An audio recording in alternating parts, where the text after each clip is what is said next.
दोस्तों नमस्कार, ये है मार्गदर्शन फॉर सिविल सर्विसेज। मैं अनुराग चौधरी। दोस्तों आज की वीडियो में हम सॉल्व करेंगे उत्तर प्रदेश लोक सेवा आयोग यानी यूपीपीएससी द्वारा आयोजित जीआईसी प्रवक्ता परीक्षा नागरिक शास्त्र के लिए महत्वपूर्ण प्रश्नों का प्रैक्टिस सेट, जो आपके आगामी परीक्षाओं के लिए बहुत ही उपयोगी है। दोस्तों ये प्रैक्टिस सेट जीआईसी प्रवक्ता परीक्षा के साथ साथ टीजीटी पीजीटी नागरिक शास्त्र, गवर्नमेंट डिग्री कॉलेज, उच्चतर शिक्षा असिस्टेंट प्रोफेसर, एलटी ग्रेड केंद्रीय विद्यालय संगठन और नेट जेआरएफ राजनीति विज्ञान के लिए बहुत ही उपयोगी है। तो आइए शुरू करते हैं जीआईसी प्रवक्ता परीक्षा नागरिक शास्त्र यानी सिविक्स का प्रैक्टिस सेट संख्या 9। दोस्तों आज के प्रैक्टिस सेट का जो पहला प्रश्न है, देखिए बहुत ही महत्वपूर्ण प्रश्न है और ये प्रश्न परीक्षाओं की दृष्टि से अति महत्वपूर्ण है। प्रश्न है कि नागरिक शास्त्र के शिक्षण का प्रमुख लक्ष्य अच्छे नागरिक और उच्च श्रेणी का नागरिक चरित्र उत्पन्न करना है। ये कथन किसका है? तो उत्तर है दोस्तों, ये कथन बिनिंग एंड बिनिंग का है, जिनके अनुसार नागरिक शास्त्र के शिक्षण का प्रमुख लक्ष्य अच्छे नागरिक तथा उच्च श्रेणी का नागरिक चरित्र उत्पन्न करना है। और इनका मानना है कि लोकतांत्रिक व्यवस्था की बेहतर जानकारी नागरिक शास्त्र से ही मिलती है। अगला प्रश्न है दोस्तों, ये कथन किसका है कि कल्याणकारी राज्य एक ओर साम्यवाद और दूसरी ओर अनियंत्रित व्यक्तिवाद के मध्य एक समझौता है? तो सही उत्तर है हाबमैन। दोस्तों लोक कल्याणकारी राज्य का मतलब क्या होता है? ऐसा राज्य जो अपने नागरिकों के लिए न्यूनतम जीवन स्तर प्रदान करे। और दोस्तों जो है टी.डब्ल्यू. केंट के अनुसार जो है लोक हितकारी वह राज्य है जो अपने राज्यों नागरिकों के लिए व्यापक समाज सेवाओं की व्यवस्था करता है। उसी प्रकार हाबमैन का कहना है कि यह कल्याणकारी राज्य दो विचारधाराओं के मध्य एक समझौता है, जिसमें एक तरफ साम्यवाद है और दूसरी तरफ अनियंत्रित व्यक्तिवाद है। तो सही उत्तर है कल्याणकारी राज्य एक ओर साम्यवाद और दूसरी ओर अनियंत्रित व्यक्तिवाद के मध्य समझौता है। ये हाबमैन का कथन है। अगला प्रश्न है, सर्वप्रथम किस मार्क्सवादी ने राष्ट्रवाद के अभिमत को स्वीकार किया था? ऑप्शन है दोस्तों, सही उत्तर है आपका स्टालिन। तो दोस्तों सबसे पहले एक देश में समाजवाद का नारा देकर स्टालिन ने राष्ट्रवाद के अभिमत को स्वीकार किया था। और जो है स्टालिन की प्रमुख पुस्तक है प्रॉब्लम्स ऑफ लेनिनिज्म, और इस पुस्तक में उन्होंने राष्ट्रवाद संबंधी अपने विचारों को प्रस्तुत किया है। अगला प्रश्न देखते हैं, अधिकार कानूनों का तथा केवल कानूनों का फल है। बिना कानूनों के कोई अधिकार नहीं, कानूनों के खिलाफ कोई अधिकार नहीं और कानूनों से पहले कोई अधिकार नहीं। ये कथन किसका है? तो दोस्तों ये कथन बेंथम का है। बेंथम वैधानिक अधिकारों के सिद्धांत का समर्थन करते हैं और कहते हैं कि अधिकार कानूनों का तथा केवल कानूनों का फल होता है, बिना कानूनों के कोई अधिकार नहीं होता है। अगला प्रश्न है दोस्तों, किसने कहा था कि बोधा आधुनिक नहीं बन सका परंतु वह मध्ययुगीन भी नहीं रहा? ये कथन किसका है? तो दोस्तों सेबाइन है। सेबाइन का कहना है कि जो बोधा का राजनीतिक दर्शन है प्राचीन और नवीन का एक विलक्षण सम्मिश्रण है। और सेबाइन का कहना है कि अपने विचारों में वो मध्यकालीन तो नहीं रहा लेकिन आधुनिक भी नहीं हो पाया। अगला प्रश्न है दोस्तों, किसने कहा है कि कानून बाह्य कार्यों के वे सामान्य नियम हैं जिनको प्रभुत्व संपन्न राजनीतिक सत्ता लागू करती है? ये कथन किसका है? तो सही उत्तर है दोस्तों, ये कथन हालैंड का है, जिनका मानना है कि आचरण के उन सामान्य नियमों को कानून कहते हैं जो मानव के बाह्य आचरण से संबंधित होते हैं और जिन्हें एक निश्चित सत्ता लागू करती है। और ये निश्चित सत्ता राजनीतिक क्षेत्र की मानवीय सत्ताओं में सर्वोच्च होती है। अगला प्रश्न है दोस्तों, भारतीय संघ प्रमुखतः आधारित है संघ व्यवस्था पर जो पाई जाती है कहाँ पर? तो दोस्तों भारतीय संघ प्रमुखतः कनाडा की संघीय व्यवस्था पर आधारित है। और हमारे संविधान के प्रथम अनुच्छेद में कहा गया है कि भारत राज्यों का एक संघ होगा। वास्तव में भारतीय संविधान में संघीय शासन के लक्षण जो हैं प्रमुख रूप से एकात्मक शासन के लक्षण और गौण रूप से विद्यमान हैं। भारत की संघात्मक शासन व्यवस्था कनाडा के संघात्मक व्यवस्था से प्रेरित है। अगला प्रश्न है, निम्नलिखित में से कौन संवैधानिक शासन की मुख्य विशेषताएं हैं? देखिए ऑप्शन है आपके निर्मित संविधान, विधि का शासन, शक्ति पृथक्करण और विचार और अभिव्यक्ति की स्वतंत्रता। तो दोस्तों वैसे तो सभी जो है देखिए सभी संवैधानिक शासन की विशेषताएं हैं, परंतु शक्ति पृथक्करण इसकी मुख्य विशेषता नहीं है, क्योंकि शक्ति पृथक्करण अध्यक्षात्मक शासन की विशेषता है जो कि अमेरिका में प्रचलित है, जबकि ब्रिटेन और भारत जैसे संवैधानिक देशों में ऐसी व्यवस्था नहीं है। तो सही उत्तर हो जाएगा ऑप्शन 2 और 4। ये संवैधानिक शासन की मुख्य विशेषताएं हैं, विधि का शासन और विचार अभिव्यक्ति की स्वतंत्रता। अगला प्रश्न है दोस्तों, अमेरिकी संघ की स्थापना निम्नांकित में से किसके माध्यम से की गई थी, आपको बताना है। ऑप्शन है आपके व्यवस्थापिका, सीनेट के अधिनियम, स्वैच्छिक समझौता या इनमें से कोई नहीं। तो सही उत्तर है दोस्तों, अमेरिकी संघ की स्थापना स्वैच्छिक समझौते के आधार पर की गई थी। तो सही उत्तर ऑप्शन सी हो जाएगा, स्वैच्छिक समझौते के आधार पर। और आरंभ में 13 राज्यों के आपसी समझौते से अमेरिकी संघ का निर्माण हुआ है। वर्तमान में यहाँ पर 50 राज्य विद्यमान हैं, जिनका सीनेट में समान प्रतिनिधित्व, हर राज्य का 2 सदस्य सीनेट में, यानी 100 सदस्यों की सीनेट होती है। अगला प्रश्न है, संसदीय सरकार में मंत्रिमंडल किसके प्रति उत्तरदायी होती है। तो सही उत्तर है दोस्तों, संसदीय सरकार में मंत्रिमंडल विधायिका के प्रति उत्तरदायी होती है।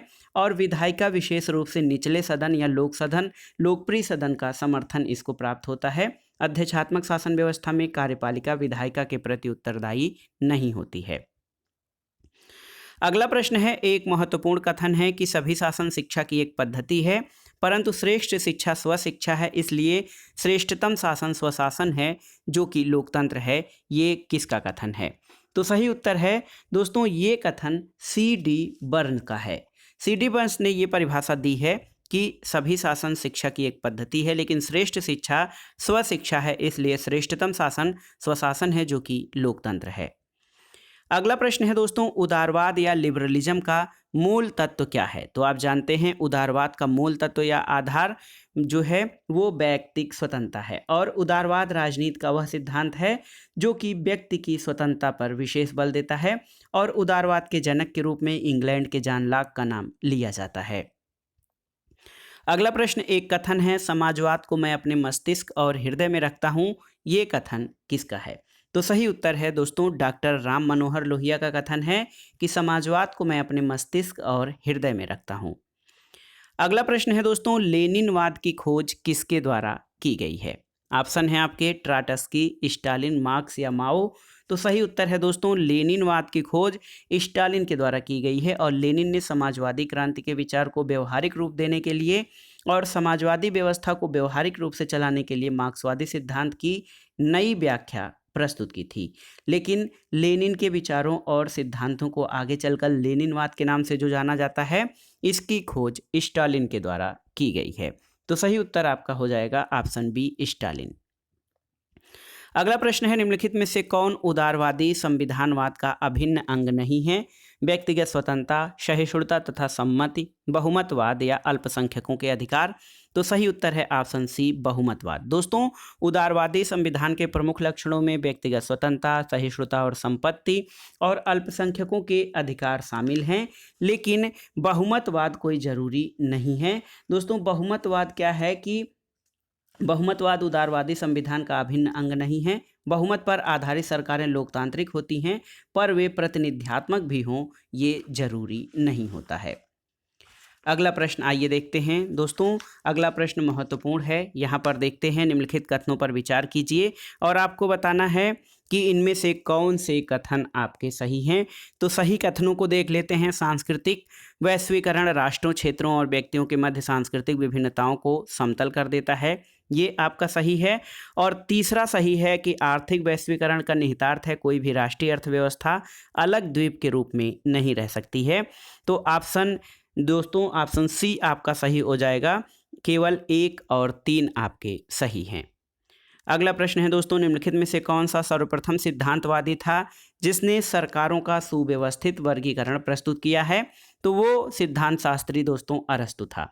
अरस्तु पहला सिद्धांतवादी था जिसने सरकारों का एक व्यवस्थित वर्गीकरण प्रस्तुत किया और उसके अनुसार शासन का स्वाभाविक रूप एक तंत्र या राजतंत्र, कुलीन और बहुतंत्र या संवैधानिक तंत्र है। अरस्तु दोस्तों लोकतंत्र को भीड़ तंत्र की संज्ञा देता है और उसको शासन का विकृत रूप मानता है। अगला प्रश्न है दोस्तों, अंग्रेज सोचते हैं कि वे स्वतंत्र हैं जबकि वे केवल संसद के सदस्यों के चुनाव के समय स्वतंत्र होते हैं। ये कथन किसका है? तो सही उत्तर है दोस्तों, ये कथन रूसो का है। रूसो का मानना है कि अंग्रेज सोचते हैं कि वे स्वतंत्र हैं, जबकि वे केवल संसद के सदस्यों के समय, चुनाव के समय स्वतंत्र होते हैं। और रूसो तत्कालीन ब्रिटिश लोकतंत्र में जन सहभागिता की प्रकृति और स्वरूप को आलोचना करते हैं, और रूसो को जन संप्रभुता यानी पॉपुलर सॉवरेनिटी का प्रतिपादक माना जाता है। अगला प्रश्न है, यह किसका मत था कि शासकों को संपत्ति का स्वामी नहीं होना चाहिए? तो सही उत्तर है प्लेटो का। दोस्तों, प्लेटो अपने साम्यवादी विचार में वो कहता है कि अभिभावक वर्ग, जिसमें शासक और सैनिक दोनों शामिल हैं, और पत्नियों के साम्यवाद में वो कहता है कि अभिभावक वर्ग के पास न तो निजी संपत्ति होगी न परिवार, और संपत्ति और परिवार केवल उत्पादक वर्ग के पास होंगे। इसलिए वो कहता है कि शासकों को संपत्ति का स्वामी नहीं होना चाहिए। अगला प्रश्न है, बहुत ही महत्वपूर्ण प्रश्न है, लाक की प्राकृतिक अवस्था किस प्रकार की अवस्था थी? समाजवादी, पूर्व सामाजिक, पूर्व राजनीतिक या ऐतिहासिक? तो सही उत्तर है ऑप्शन सी, पूर्व राजनीतिक। दोस्तों, लाक का मानना है कि प्राकृतिक अवस्था का संचालन प्राकृतिक नियमों के तहत होता था, और व्यक्ति जो है प्राकृतिक अधिकारों का इस्तेमाल करते थे। चूंकि ये व्यवस्था एक नैतिक व्यवस्था थी, जब कुछ स्वार्थी तत्वों ने इस नैतिक व्यवस्था को नुकसान पहुंचाना शुरू किया, तो ऐसी दशा में स्वार्थी तत्वों पर लगाम लगाने और स्थापित व्यवस्था को दुरुस्त बनाए रखने के लिए लोगों ने समझौते के द्वारा समाज और राज्य की स्थापना की। तो इससे स्पष्ट है कि लाक की प्राकृतिक अवस्था पूर्व राजनीतिक थी। डनिंग एक विचारक हैं, उनका कहना है कि जिस प्राकृतिक अवस्था की लाक द्वारा कल्पना की गई, वह प्राकृतिक सामाजिक के स्थान पर प्राकृतिक राजनीतिक अवस्था है। अगला प्रश्न है, सूची 1 का जो है सुमेलन सूची 2 से करिए और सही उत्तर का इसके आधार पर चयन करना है। देखिए, ये प्रश्न बहुत ही महत्वपूर्ण है। तलवार के बिना प्रसंविदा या मात्र शब्द हैं, हाब्स का कथन है। और व्यक्ति को स्वतंत्र होने के लिए बाध्य किया जा सकता है, ये रूसो का कथन है। उच्चतर शक्ति केवल डाकुओं का झुंड बना सकती है, राज्य नहीं, ये बोंदा का कथन है। और राज्य का कार्य व्यक्ति में आत्मनिर्भरता की भावना को नष्ट करता है, उसके उत्तरदायित्व को कमजोर करता है और उसके चरित्र को कुंठित करता है, ये जे.एस. मिल का कथन है। तो सही उत्तर हो जाएगा आपका ऑप्शन ए, 3, 4, 1 और 2। अगला प्रश्न है दोस्तों, कौटिल्य के लिए रूप दर्शक की अवधारणा का अर्थ क्या है? तो सही उत्तर है कौटिल्य के लिए रूप दर्शक, इसका अवधारणा है सिक्कों का निरीक्षक, यानी सिक्कों के खोटेपन या वास्तविकता का निरीक्षण करने वाला रूप दर्शक कहा जाता था कौटिल्य के अनुसार। अगला प्रश्न है दोस्तों, टॉमस हॉब्स का राजनीतिक दर्शन किस पर आधारित था? तो दोस्तों, थॉमस हॉब्स जो था, इसका राजनीतिक दर्शन जो है ये बहुत ही महत्वपूर्ण था। इसने दोस्तों, हॉब्स ने क्या है, मनोविज्ञान और राज्य को राजनीति को प्राकृतिक विज्ञानों के धरातल पर प्रतिष्ठित किया, और एक प्रकार से भौतिक शास्त्र और मनोविज्ञान, देखिए भौतिक विज्ञान और मनोविज्ञान पर आधारित था हॉब्स का राजनीतिक दर्शन। तो सही उत्तर आपका ऑप्शन बी हो जाएगा। हॉब्स का राजनीतिक दर्शन मनोविज्ञान और भौतिक विज्ञान पर आधारित था। अगला प्रश्न कथन कारण से संबंधित है। कथन है दोस्तों कि लाक के लिए श्रम संपत्ति का स्रोत और औचित्य है, और कारण है, तर्क है कि इसका कार्य पृथ्वी को उपभोज्य सामान में बदल देना है। तो सही उत्तर है, यहाँ पर देखिए सही उत्तर है दोस्तों, वो कहता है कि लाक संपत्ति के स्रोत को श्रम मानता है। इसी कारण वो कहता है कि इसी तरह मनुष्य श्रम के जरिए पूरी पृथ्वी को अपने उपभोग की वस्तु में बदल सकता है। इसलिए कथन और कारण दोनों सही हैं, और कथन जो कारण है, कथन की सही व्याख्या करता है। ऑप्शन ए आपका सही उत्तर हो जाएगा। अगला प्रश्न है, राजनैतिक विचारक जिन्होंने पहली बार समकालीन विश्व में राज्य शब्द का प्रयोग किया था? तो सही उत्तर है दोस्तों मैकियावेली। मैकियावेली प्रथम राजनीतिक विचारक है जिसने आधुनिक अर्थों में राज्य शब्द का प्रयोग किया, और उसकी पुस्तक द प्रिंस में उन्होंने स्टेटो शब्द यानी राज्य शब्द का प्रयोग पहली बार किया है, और इस शब्द का प्रयोग उसने भूक्षेत्रीय संप्रभु सरकार का वर्णन करने के लिए किया है। अगला प्रश्न देखिए, मार्क्सवाद से संबंधित है। प्रत्येक व्यक्ति से उसकी क्षमताओं के अनुसार, प्रत्येक व्यक्ति को उसकी आवश्यकताओं के अनुसार, ये कथन कार्ल मार्क्स के किस पुस्तक में वर्णित है? तो सही उत्तर है critique of the Gotha programme. दोस्तों, critique of the Gotha programme में मार्क्स ने पूंजीवादी समाज के लिए समाजवादी समाज की रूपरेखा खींची और ये बताया कि साम्यवादी समाज में ज़रूरतों के आधार पर वापसी होती है और समाजवादी समाज में योग्यताओं और कार्यों के अनुरूप मिलता है। अगला प्रश्न है, मार्क्स के अनुसार राज्य की उत्पत्ति हुई है किस लिए? तो सही उत्तर है दोस्तों, मार्क्स के अनुसार राज्य की जो उत्पत्ति हुई है वो धनी लोगों द्वारा गरीब लोगों के शोषण को वैधानिकता प्रदान करने के लिए हुई है और उसका मानना है दोस्तों कि जो राज्य है वो एक वर्ग द्वारा दूसरे वर्ग के शोषण का यंत्र है। अगला प्रश्न है, किसने कहा है कि श्रम शक्ति श्रमिक के मस्तिष्क मांसपेशी और नसों के बराबर होती है? तो सही उत्तर है दोस्तों, श्रम शक्ति जो होती है श्रमिक के मस्तिष्क मांसपेशी और नसों के बराबर होती है, ये मार्क्स का कथन है। देखिए दोस्तों, मार्क्स के अतिरिक्त मूल्य के सिद्धांत ही वह सिद्धांत है जिसके द्वारा वो कहता है कि पूंजीपति श्रमिकों का शोषण करते हैं। मार्क्स कहता है कि श्रमिक जो पैदा करता है और जो प्राप्त करता है उसका अंतर ही अतिरिक्त मूल्य है। तो सही उत्तर ऑप्शन सी मार्क्स का कथन है। अगला प्रश्न है दोस्तों, EMS नंबूद्रीपाद की पुस्तक महात्मा एंड इज्म में किस विचारधारा के दृष्टिकोण से महात्मा गांधी का विश्लेषण किया गया है? तो दोस्तों, EMS नंबूद्रीपाद एक भारतीय साम्यवादी राजनीतिज्ञ और सिद्धांतकार थे और 1957 से 1959 और 1967 से 69 में केरल के मुख्यमंत्री रहे। उनकी पुस्तक है महात्मा एंड इज्म। इसमें उन्होंने मार्क्सवादी विचारधारा के दृष्टिकोण से महात्मा गांधी का विश्लेषण किया है। अगला प्रश्न है दोस्तों, नीचे दो कथन दिए गए हैं, कथन और कारण, इनमें से आपको बताना है कि इन कथन और कारण के आधार पर कौन सा विकल्प सही है। तो गांधी के अनुसार धर्म से अलग राजनीति मृत्युजाल है, ये सही है, और राजनीति में धर्म का प्रवेश आवश्यक है क्योंकि धर्म के अभाव में ये सांप्रदायिक रंग ले सकती है। तो इसमें आपको बताना है कि कौन सा कथन सही है। तो सही उत्तर है ऑप्शन ए, कथन और कारण दोनों सही है और कारण कथन की सही व्याख्या करता है क्योंकि धर्म के अभाव में ये सांप्रदायिक रंग ले सकती है और गांधी धर्म नैतिकता और आध्यात्म को एक ही मानते हैं। धर्म से उनका संकीर्ण नहीं बल्कि विस्तृत जो है दायरा उनका था। अगला प्रश्न है दोस्तों, सूची 1 का सूची 2 से मिलान करना है। यहाँ पर देखिए पुस्तकें और उनके लेखक। तो KN बोस यानी KN बोस कुमार निर्मल बोस, इनकी पुस्तक है स्टडीज इन गांधीज्म। GN धवन की पुस्तक है political philosophy of Mahatma Gandhi. इसके अलावा दोस्तों B जोन की पुस्तक है महात्मा गांधी और स्टेमले जोन्स की पुस्तक है the Gandhian philosophy of conflict. तो 1 2 3 4 सीधे सीधे आपका सही सुमेलित है। तो सही उत्तर हो जाएगा ऑप्शन ए, 1 2 3 और 4 ये जो सही सुमेलित हैं। अगला प्रश्न है दोस्तों, निम्नलिखित में से राजधर्म के सिद्धांत का प्रतिपादक कौन है, आपको बताना है। तो सही उत्तर है राजधर्म के सिद्धांत का प्रतिपादक जो है दोस्तों, ये इसके महत्वपूर्ण प्रतिपादक मनु हैं और मनु दोस्तों पहले हैं, इनके बाद कौटिल्य ने भी राजधर्म के सिद्धांत का प्रतिपादन किया था। और आप जानते हैं प्राचीन भारत में राजतंत्र यानी मोनार्की जो है, राजतंत्र की अवधारणा शासन का सबसे प्रचलित रूप था। राजधर्म में राजा के कर्तव्य और शासन संबंधी बातें शामिल की गई थीं। तो मनु और कौटिल्य ने दोनों ने राजधर्म के सिद्धांत का वर्णन किया है जबकि मनु इसके प्रतिपादक माने जाते हैं। अगला प्रश्न है दोस्तों, जयप्रकाश नारायण या JP जो थे इनको भारत रत्न से कब सम्मानित किया गया था? तो सही उत्तर है 1999 में। दोस्तों JP की प्रमुख पुस्तकें हैं prison diary, A plea of reconstruction of Indian polity, towards total revolution, socialism, Sarvodaya and democracy. ये जयप्रकाश नारायण की पुस्तकें हैं। अगला प्रश्न है दोस्तों, निम्नलिखित में से कौन सा एकल सदस्यीय बहुल चुनावी व्यवस्था का दोष नहीं है, आपको बताना है।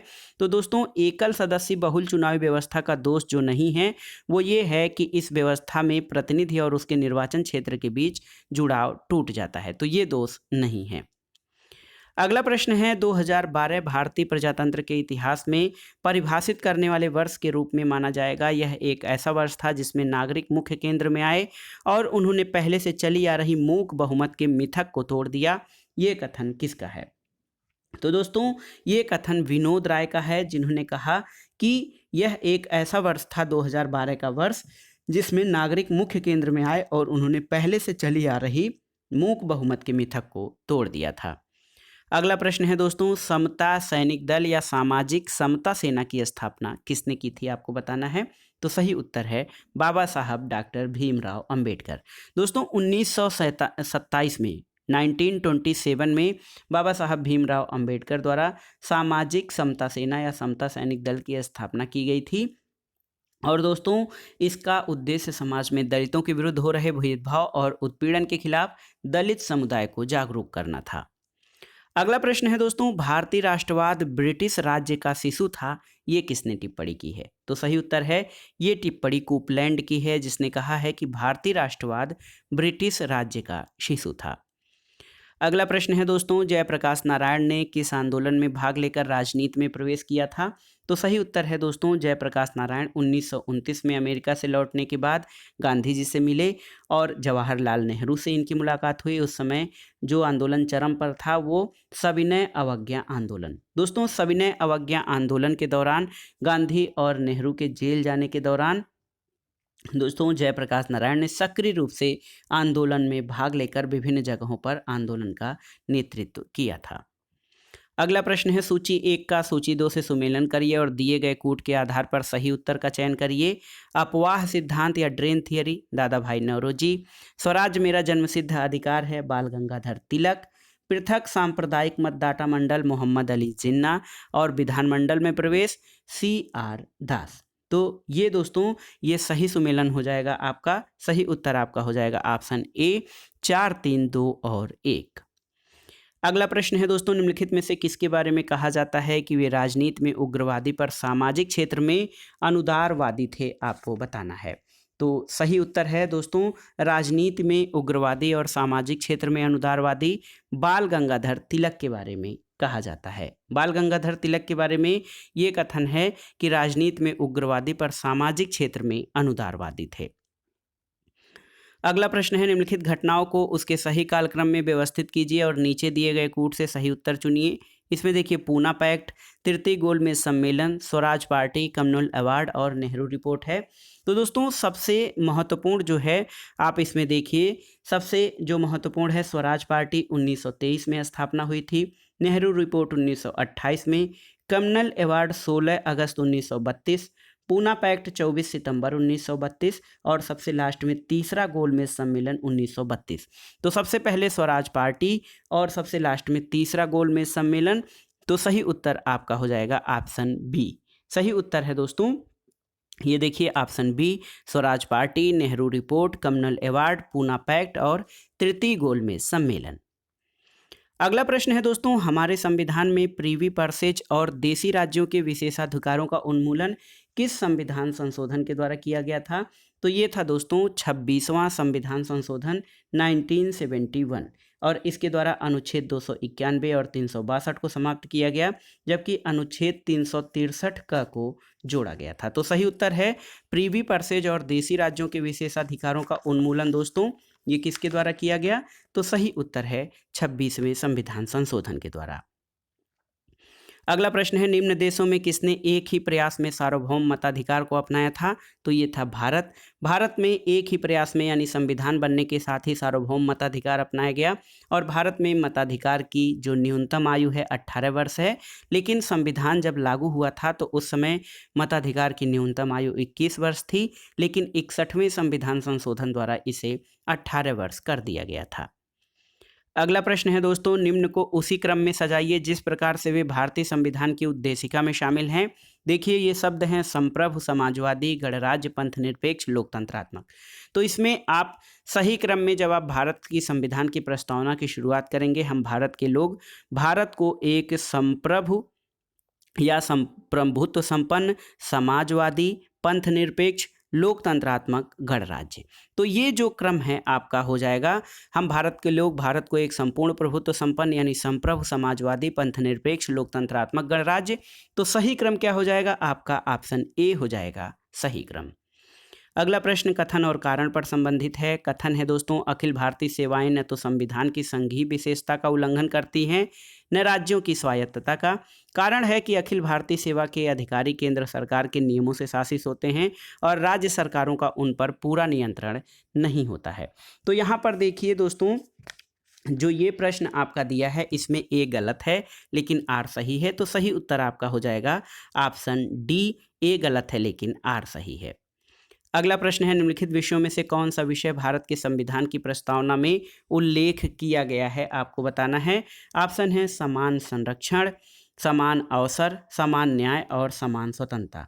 तो दोस्तों भारतीय संविधान की प्रस्तावना में भारत के नागरिकों के लिए समान अवसर प्रदान करने की बात की गई है और प्रस्तावना में वर्णित आदर्शों को संविधान सभा द्वारा आप जानते हैं 22 जनवरी 1947 को उद्देश्य प्रस्ताव के रूप में स्वीकार किया गया है और संविधान सभा में उद्देश्य प्रस्ताव जवाहरलाल नेहरू ने प्रस्तुत किया था।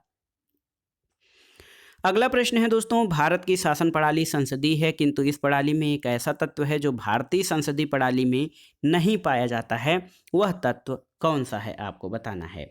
तो ऑप्शन है संसद की सर्वोच्चता, प्रधानमंत्री सरकार का प्रमुख होता है, न्यायिक पुनर्विलोकन का सिद्धांत और उपर्युक्त में से कोई नहीं।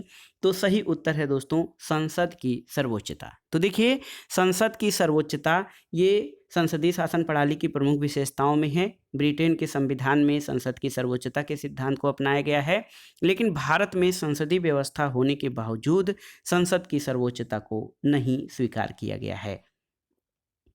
अगला प्रश्न है, सूची 1 और सूची 2 का सुमेलन करिए। यहाँ पर देखिए सूची 1 में अनुच्छेद हैं और सूची 2 में उनके विषय दिए गए हैं। तो अनुच्छेद 16 जो है ये सार्वजनिक रोजगार में समान अवसर की बात करता है। अनुच्छेद 32 संवैधानिक उपचारों के अधिकार से संबंधित है। अनुच्छेद 14 कानून के समक्ष समानता और 17 में अस्पृश्यता अपराध है, ऐसा वर्णन किया गया है। तो सही उत्तर आपका हो जाएगा ऑप्शन ए, डी, बी, ए और सी। अगला प्रश्न है दोस्तों, हमारे संविधान के किस अनुच्छेद में पर्यावरण का संरक्षण और संवर्धन उपबंधित है। तो दोस्तों भारतीय संविधान का भाग 4 जिसमें अनुच्छेद 36 से 51 में राज्य के नीति निर्देशक तत्वों का उल्लेख किया गया है और अनुच्छेद 48 क, देखिए अनुच्छेद 48 क जोड़कर ये 42वें संविधान संशोधन द्वारा जोड़ा गया था 48 का, और इसमें पर्यावरण का संरक्षण और संवर्धन से संबंधित उपबंध है। अगला प्रश्न है देखिए, पर्यावरण और वनों के संरक्षण के लिए जो है ये संविधान में के किस प्रावधान में पाए जाते हैं।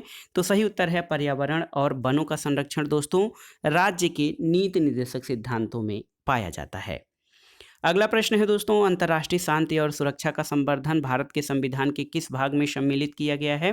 तो सही उत्तर है दोस्तों पर्यावरण और अंतर्राष्ट्रीय शांति और सुरक्षा ये राज्य के नीति निर्देशक तत्वों में वर्णित है और आप जानते हैं कि अनुच्छेद 51 के अनुसार अंतर्राष्ट्रीय शांति और सुरक्षा की अभिवृद्धि करना और राष्ट्रों के बीच न्यायपूर्ण और सम्मानपूर्ण संबंधों को बनाए रखना, अंतर्राष्ट्रीय विधि और संधि बाध्यताओं के प्रति आदर बढ़ाना, ये सब जो है राज्य अपनी क्षमता अनुसार करेगा।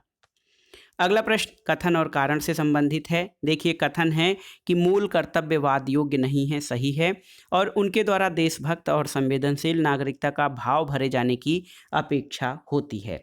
तो सही उत्तर क्या है दोस्तों, सही उत्तर है यहाँ पर देखिए ए और आर दोनों सही हैं, लेकिन आर ए की सही व्याख्या नहीं करता है। आप जानते हैं मूल कर्तव्यवाद योग्य नहीं है और उनके द्वारा देशभक्त और संवेदनशील नागरिकता का भाव भरे जाने की अपेक्षा होती है। दोनों कथन सही हैं, लेकिन कारण कथन की सही व्याख्या नहीं करता है।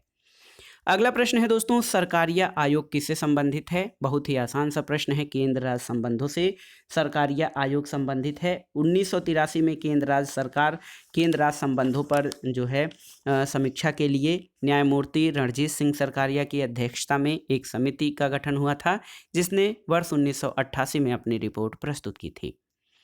अगला प्रश्न है, भारत राज्यों का एक संघ है, किस अनुच्छेद में वर्णित है। तो उत्तर है अनुच्छेद 1 में कहा गया है दोस्तों भारत राज्यों का संघ है। अगला प्रश्न है, भारत की संघात्मक व्यवस्था में 3 सूचियों में शक्ति विभाजन कहाँ से लिया गया है। तो सही उत्तर है भारत की संघात्मक व्यवस्था में दोस्तों 3 सूचियों में शक्ति विभाजन जो शक्ति संघ सूची, राज्य सूची और समवर्ती सूची है, ये भारत शासन अधिनियम 1935 से लिया गया है। और आप जानते हैं भारत शासन अधिनियम 1935 का भारतीय संविधान पर बहुत ही महत्वपूर्ण प्रभाव पड़ा था। अगला प्रश्न है दोस्तों, भारतीय संघीय व्यवस्था अमेरिकी संघीय व्यवस्था से किस बात में अलग है? तो देखिए यहाँ एक लिखित संविधान है, स्वतंत्र न्यायपालिका है, इकहरी नागरिकता है, केंद्र और राज्यों के बीच शक्तियों का वितरण के प्रावधान है। तो सही उत्तर है भारतीय संघीय प्रणाली में इकहरी नागरिकता का प्रावधान है, जबकि अमेरिकी संघीय व्यवस्था में दोहरी नागरिकता का प्रावधान है और इसी आधार पर भारतीय संघीय व्यवस्था अमेरिकी संघीय व्यवस्था से अलग है। अगला प्रश्न है दोस्तों, राष्ट्रपति पद का रिक्त स्थान भरा जाना चाहिए कितने समय में? आपको बताना है। तो राष्ट्रपति पद का रिक्त स्थान दोस्तों अधिकतम 6 माह के अंदर भर दिया जाना चाहिए और अनुच्छेद 62 में कहा गया है कि राष्ट्रपति 5 वर्ष की अवधि समाप्त होने से पूर्व ही नए राष्ट्रपति के लिए चुनाव करा लिया जाएगा और यदि किसी आकस्मिक स्थिति में राष्ट्रपति के पद मृत्यु, त्यागपत्र अथवा महाभियोग किसी कारण से रिक्त होता है तो 6 माह के भीतर उसका चुनाव कराया जाएगा। अगला प्रश्न है, निम्नलिखित में से कौन सा विकल्प उच्च न्यायालय और सर्वोच्च न्यायालय दोनों के अधिकार क्षेत्र में होता है? तो सही उत्तर है दोस्तों मौलिक अधिकारों का संरक्षण। मौलिक अधिकारों का संरक्षण ये उच्च न्यायालय और सर्वोच्च न्यायालय दोनों के अधिकार क्षेत्र में है। सर्वोच्च न्यायालय को अनुच्छेद 32 और उच्च न्यायालय को अनुच्छेद 226 के तहत जो है ये मूल अधिकारों के संरक्षण से संबंधित अधिकारों का या रिट जारी करने की शक्ति प्राप्त है। अगला प्रश्न है दोस्तों, भारतीय संविधान का कौन सा अनुच्छेद संसद के प्रत्येक सदन को अपनी प्रक्रिया और कार्य व्यवहार संचालन को विनियमित करने के लिए नियम बनाने का अधिकार देता है? तो सही उत्तर है संविधान का अनुच्छेद 118। इसमें यह कहा गया है कि 118 के अधीन रहते हुए संसद का प्रत्येक सदन अपनी प्रक्रिया और कार्य संचालन के लिए विनियमन के लिए नियम बना सकेगा। अगला प्रश्न है, बैठक के लिए विधानसभा के लिए गणपूर्त या कोरम कितना होता है? तो सही उत्तर है सदन के कुल सदस्यों का 1/10। दोस्तों किसी भी बैठक के लिए गणपूर्ति जो है वो 1/10 होती है और देखिए संविधान के अनुच्छेद 189 के अनुसार विधानसभा की बैठक के लिए जो गणपूर्ति होती है सदन के कुल सदस्यों का 1/10 होना चाहिए, लेकिन ये 10 से कम नहीं होनी चाहिए। दूसरे शब्दों में विधानसभा की गणपूर्ति के लिए सदस्यों की संख्या कुल सदस्य संख्या का 1/10 भाग या 10 से जो अधिक हो आवश्यक होती है। अगला प्रश्न है दोस्तों, नियंत्रक महालेखा परीक्षक निम्नांकित में से किस समिति के मित्र, दार्शनिक और मार्गदर्शक के रूप में कार्य करता है?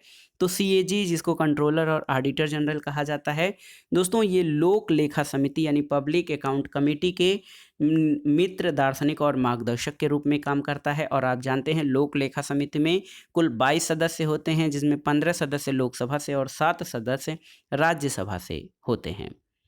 अगला प्रश्न है, इस बात को निश्चित कौन करता है कि कोई विधेयक वित्त विधेयक है अथवा नहीं? तो सही उत्तर है लोकसभा स्पीकर। दोस्तों ये प्रश्न उठता है कि कोई विधेयक धन विधेयक है या नहीं, उस पर लोकसभा के अध्यक्ष का जो निश्चय होता है वो अंतिम होता है। तो इसका अर्थ ये है कि अध्यक्ष द्वारा धन विधेयक के रूप में प्रमाणित विधेयक की स्वीकृति के प्रश्न पर न्यायालय या किसी सदन में कोई प्रश्न या विचार नहीं किया जा सकता है। अगला प्रश्न है, लोकसभा सचिवालय जो है किसके प्रत्यक्ष पर्यवेक्षण में आता है? तो सही उत्तर है लोकसभा सचिवालय लोकसभा अध्यक्ष के प्रत्यक्ष पर्यवेक्षण में आता है। और दोस्तों उसे सचिवालय के कर्मचारियों पर, सदन के परिसर पर और संसद भवन संपदा पर सर्वोच्च प्राधिकार है। वो अपने इस प्राधिकार का उपयोग लोकसभा के महासचिव की सहायता से करता है। अगला प्रश्न है, सूची 1 का सूची 2 से मिलान करना है। यहाँ पर देखिए सूची 1 में PV नरसिम्हा राव भारत के प्रधानमंत्री कब बने थे? तो 1991 में। A का चौथा हो जाएगा। बाबरी मस्जिद कब गिराया गया था? तो 1992 में। B का पहला हो जाएगा। देवगौड़ा भारत के प्रधानमंत्री कब बने थे? तो 1996 में। C का दूसरा हो जाएगा। और दोस्तों नेहरू ने चीन से पंचशील समझौते पर हस्ताक्षर कब किए थे? तो देखिए 1954 में। D का तीसरा हो जाएगा। तो सही उत्तर ऑप्शन C हो जाएगा आपका सही उत्तर। 4, 1, 2 और 3। अगला प्रश्न है, निम्नलिखित में से कौन सी अखिल भारतीय सेवा नहीं है? आपको बताना है। तो दोस्तों भारतीय प्रशासनिक सेवा, पुलिस सेवा और वन सेवा अखिल भारतीय सेवा है।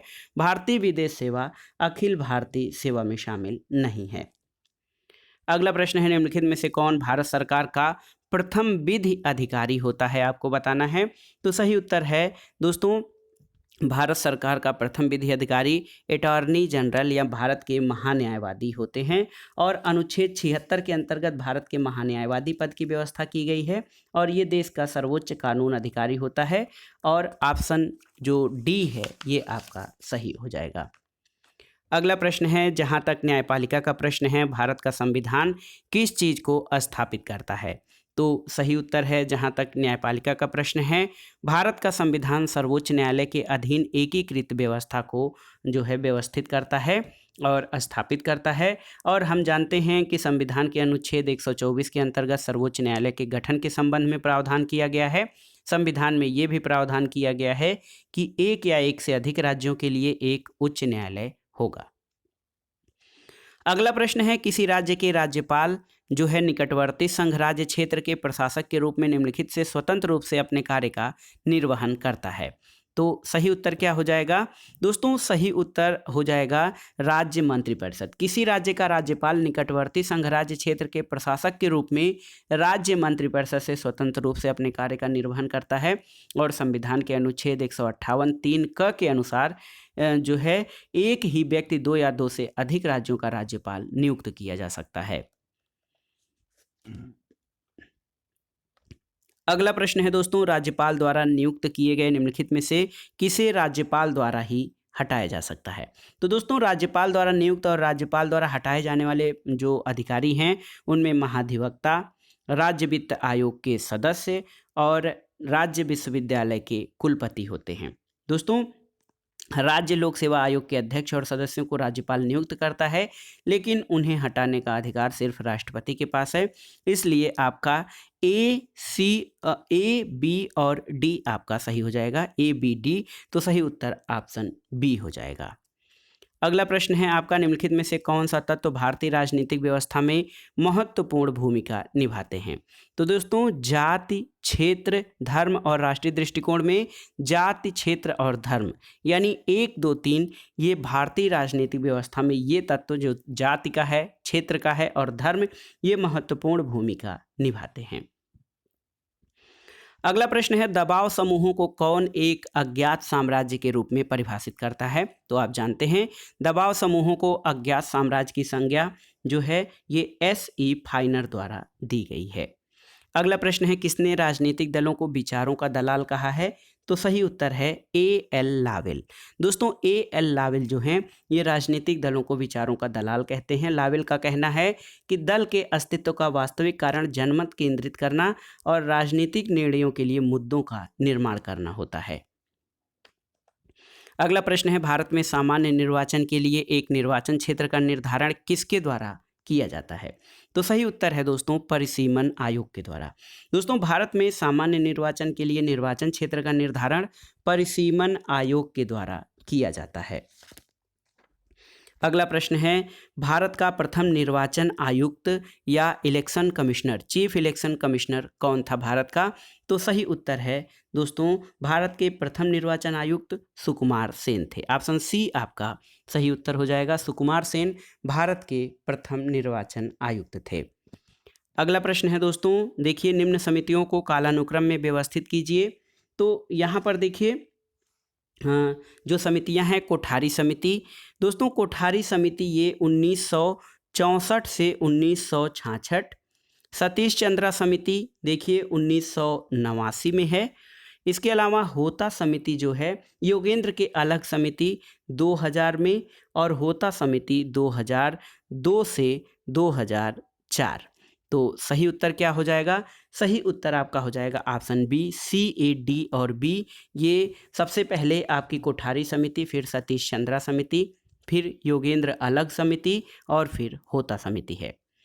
अगला प्रश्न है, निम्नलिखित में से किस प्रधानमंत्री ने विशुद्ध गुट निरपेक्षता के विचार को प्रतिपादित किया था? दोस्तों, 1977 में प्रधानमंत्री बनने वाले प्रथम गैर कांग्रेसी मोरारजी देसाई ने दोस्तों USA और सोवियत संघ से समान दूरी बरतने के उद्देश्य से असली गुट निरपेक्षता, वास्तविक गुट निरपेक्षता या विशुद्ध गुट निरपेक्षता के विचार को प्रतिपादित किया था। अगला प्रश्न है, भारत की विदेश नीति पर हिमालय के सीमांत क्षेत्रों के महत्व पर टिप्पणी करते हुए किस नेता ने ये कहा था कि यदि इसका अतिक्रमण किया जाता है तो भारत के मैदानी भाग और सागर पार तक अनावृत हो जाएंगे और तब भारत पर मंडराने वाला खतरा दक्षिण और दक्षिण पूर्व एशिया के देशों पर भी छा जाएगा।